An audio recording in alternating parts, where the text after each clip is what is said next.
तीन दोस्त हर्ष, मोहित और विवेक राजस्थान के एक छोटे से गांव आए थे। वो लोग अपने काम के सिलसिले से यहाँ आए थे। अपने कारोबार के लिए यहाँ फैक्ट्री डालना चाहते थे, क्योंकि उस गांव में जमीन और मजदूर दोनों ही बहुत सस्ते थे। उस गांव में विवेक ने होटल सोलफुल में रुकने का इंतजाम किया था। होटल सोलफुल एक छोटा सा होटल था। कोई आलीशान पत्थर नहीं थे, उसमें बीएस ईंट से बनी एक इमारत थी और नीचे खाने का बना एक वेज रेस्टोरेंट में भी टेबल और दरवाजों पर धूल लगी हुई थी, जैसे वहां का चूल्हा सालों से जला ही नहीं था। जैसे ही वो लोग होटल पहुंचे तो उन्होंने देखा कोई स्टाफ ही नहीं था। बस वॉचमैन के नाम पर एक बूढ़े से चाचा बैठे थे जो अपनी बीत ही पी रहे थे। हर्ष और मोहित दोनों ही विवेक को डांटने लगे, क्योंकि होटल बुक करने की जिम्मेदारी विवेक की थी और वो होटल बिल्कुल वीरान लग रहा था। उनकी बातों को सुनते हुए वो वॉचमैन चाचा हंसते हुए उन तीनों के पास आए और उनसे पूछने लगे कि क्या वो होटल में ही रुकने वाले हैं। उन तीनों ने सर हिलाकर हाँ कहा और चाचा जोर जोर से हंसने लगे।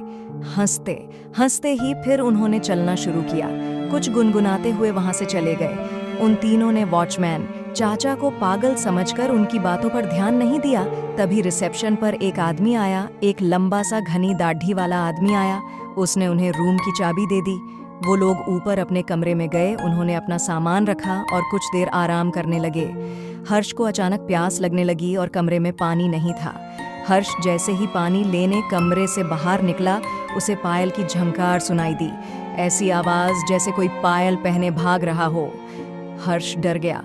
उसको ये बात बेहद अजीब लगी, क्योंकि उसको होटल में कोई और नजर नहीं आ रहा था। अब उसके फ्लोर के लास्ट कोने से पायल की आवाज के साथ साथ एक लड़की के हंसने की आवाज भी आने लगी थी। हर्ष उस एवज के पीछे जाने लगा था कि तभी उसके कंधे पर किसी ने हाथ रखा और हर्ष चीख पड़ा। पीछे रिसेप्शनिस्ट पानी लेकर खड़ी डीडी ढा था। हर्ष ने अपनी बौखलाहट में उस हर्ष को डांटा और पानी लेकर वापस अपने कमरे में चला गया। देर रात मोहित होटल की बालकनी में खड़ी डिडाहा अपनी गर्लफ्रेंड से बात कर रहा था।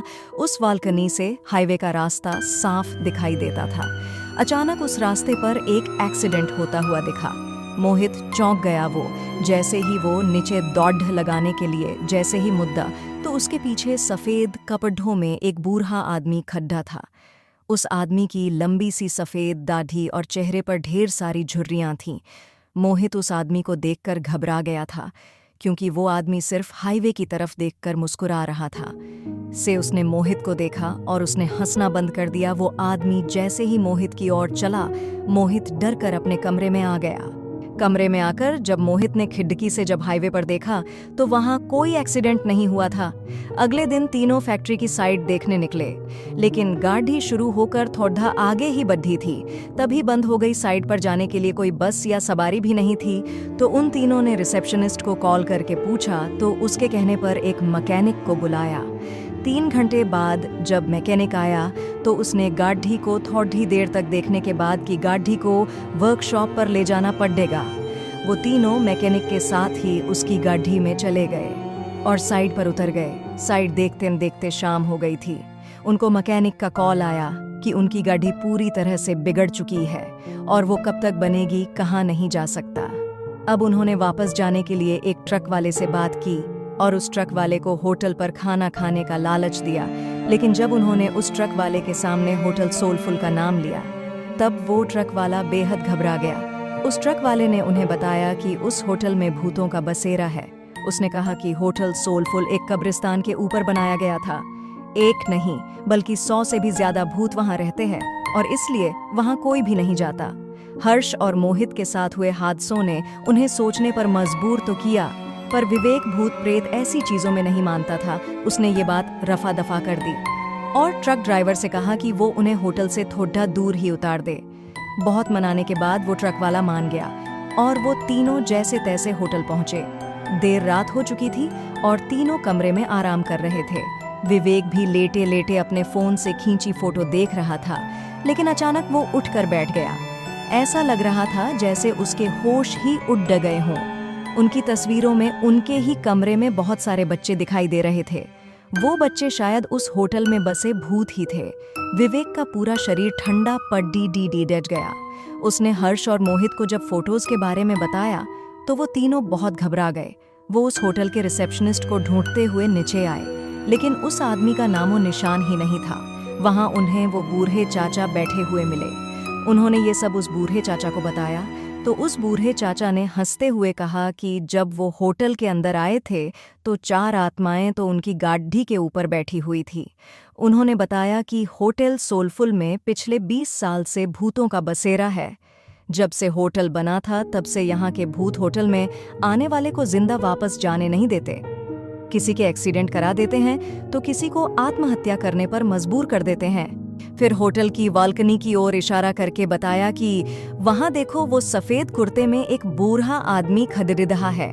उस आदमी ने यहाँ होटल बनाने से मना करा था क्योंकि ये जगह कब्रिस्तान की थी।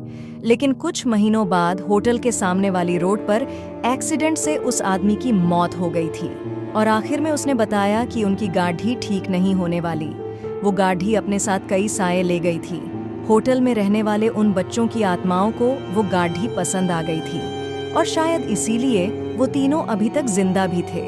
उस बूढ़े आदमी ने उन तीनों से अपनी जान बचाकर भागने को कहा। ये सब बातें सुनकर उन तीनों के पसीने छूट गए। उन्होंने फैसला किया कि वो तीनों अभी के अभी इस होटल से निकल जाएंगे। वो तीनों अपना सामान लेकर निकल ही रहे थे कि तभी उन्हें वो रिसेप्शनिस्ट मिला। वो तीनों उसे धक्का मार के वहां से तेजी से भागे। हाईवे पर आकर वो तीनों जा रही गाड़ियों से लिफ्ट मांगने लगे, लेकिन कोई गाड़ी रुकने का नाम ही नहीं ले रही थी। तभी वो रिसेप्शनिस्ट भागते हुए उनके पास आया और उनसे पूछा कि वो लोग भाग क्यों रहे थे। रिसेप्शनिस्ट उन्हें वापस होटल में वापस आने के लिए कहने लगा और अचानक से हवा के झोंके से उसका मफलर उड़डियच गया और उन तीनों को उसके गले में फांसी के फंदे का निशान दिखाई दिया। उन तीनों के पैरों तले जमीन खिसक गई थी। वो समझ गए थे कि यहाँ सभी मर चुके हैं और कोई भी जिंदा नहीं है। तीनों डर के मारे हाईवे के रास्ते पर भागने लगे थे। भागते भागते जब कुछ दूर पहुंच गए तो उन्होंने पीछे मुद्दा कर देखा। हवा में कई भूत उस होटल के चक्कर लगा रहे थे और बाहर खड़े ढे वो रिसेप्शनिस्ट और बूढ़ा आदमी उन्हें देखकर अजीब तरह मुस्कुरा रहे थे। उस होटल के बारे में बात करने से वो तीनों आज भी घबराते हैं।